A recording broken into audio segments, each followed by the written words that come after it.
นี้เป็นเกียรติอย่างยิ่งในนามของ Estima จำกัดนะครับจะขอต้อนรับทุกท่านเข้าสู่ e.p.t.q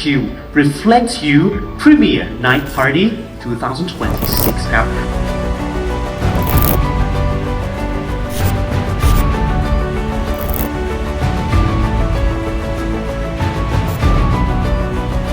เอสติมาเราเนรมิตทุกตารางนิ้วในฮอลล์แห่งนี้ให้กลายเป็นโรงละครที่ยอดเยี่ยมและพิเศษมากๆนั่นคือโรงละคร e.p.t.q Grand Theater นั่นเองครับ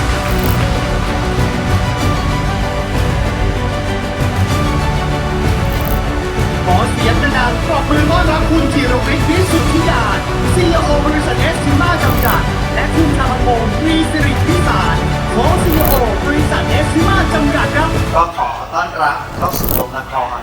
นะครับซึ่งเราสร้างขึ้นมาเพื่อเฉลิมฉลองความสำเร็จให้กับพันธมิตรและก็ business partner ของเราทุกท่านในที่นี้เลยนะครับทุกท่านนะครับที่ร่วมกับเอสติมาได้เดินทางมาถึงวันนี้เนี่ยได้ร่วมเป็นส่วนหนึ่งที่สร้างสีสันแห่งโรงละครแห่งนี้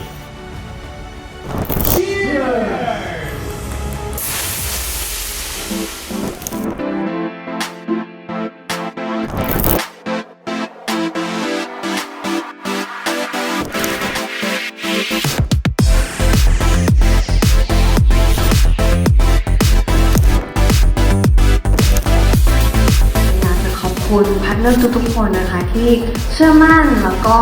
เดินมากับเรามา5 ปีแล้วก็ดีใจมากๆแล้วก็อยากจะบอกว่าพวกเราก็จะเต็มที่แบบนี้ตลอดไป